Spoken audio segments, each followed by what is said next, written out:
Jay-Z has revealed that he wants to continue releasing music, but only if it's meaningful.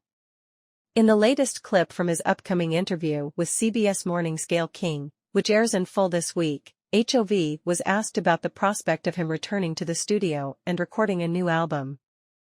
He replied by saying that any new material would need to have substance and impact people's lives in order for him to share it with the world, rather than being a throwaway collection of tunes.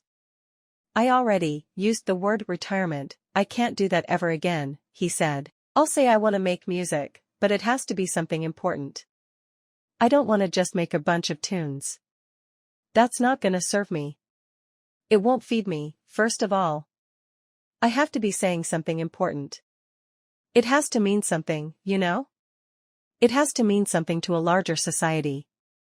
He continued, 444, for example, was a personal story, but the amount of vulnerability in there allowed for a lot of people to explore the space. Jay-Z previously addressed the prospect of new music last year, explaining that he's not actively recording a new album but doesn't want to close the door on a comeback. "I tried that," he said about his 2003 retirement in an interview with Kevin Hart.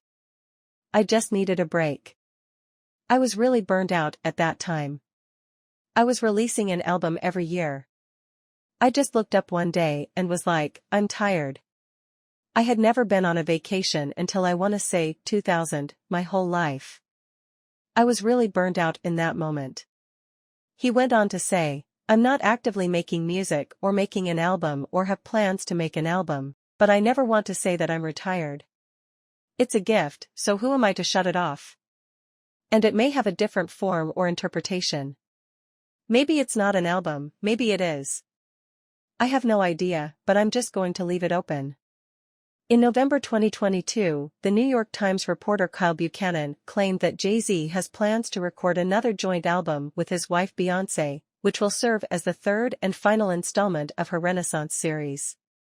"Before Twitter goes down, instead of making you follow me somewhere else, I'll just tell you what I've heard about the other two acts of Beyoncé's three-part Renaissance project," he tweeted at the time. "Second act is an acoustic album, third act is a collaboration with Jay-Z." Bey previously revealed that Renaissance, which came out in July 2022, would be made up of 3 acts. This 3-act project was recorded over 3 years during the pandemic. "A time to be still, but also a time I found to be the most creative," she wrote on her website. "Creating this album allowed me a place to dream and to find escape during a scary time for